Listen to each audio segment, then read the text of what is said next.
hadiseler baş vermişti biraz sonra. Adam yiyənlər adası, Hannibalizm. Hərdən qadınlardan birini ağaca bağlayırdılar. Diri-diri ətini kəsib, tonqalda qızardıb, iştahla yeyirdi.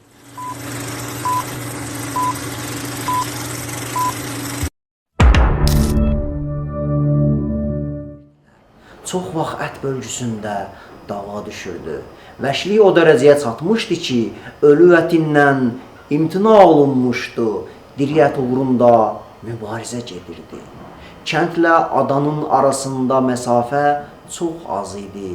Biz orada baş verənləri gündüzlər aydın görürdük. Yaşanan dəhşətlər də artıq bizim üçün adiləşmişdi.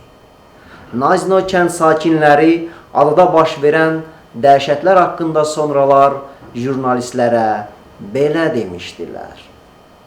1933-cü il Tomskdan 540 kilometr şimal-qərbdə yerləşən Qərbi Sibirdəki Nazino adası. Stalinin apardığı daxili təmizlik və deportasiya siyasətinin ən pik nöqtələrindən biri Sibirdəki Nazino adasında baş verdi. Belə ki, Nazino adasına 6000 nəfərin kütləvi şəkildə deportasiya edildi.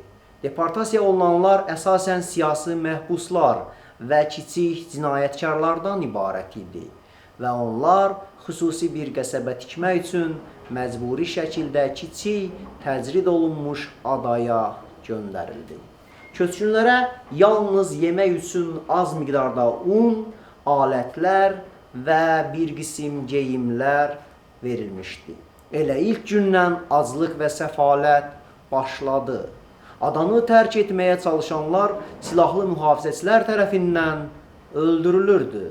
Heç bir aləti, yeməyi, sığınacağı olmadan adaya atılan 6000-dən çox insanın əksəriyyəti aclıqdan və soyuqdan öldü. Nazinoda ot, yarpaq, yosun, çürüyərək yumuşalan ağac qabığı yemək adi hala çevrildi.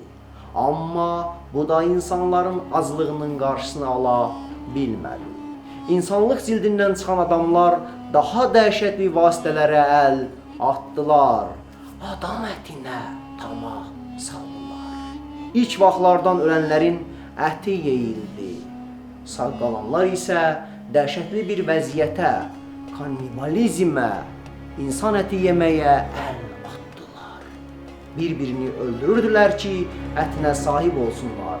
Bu hadisə tarixə ölüm adası kimi düşdü. Nazino adasında baş verənlər tam məxfi saxlandı.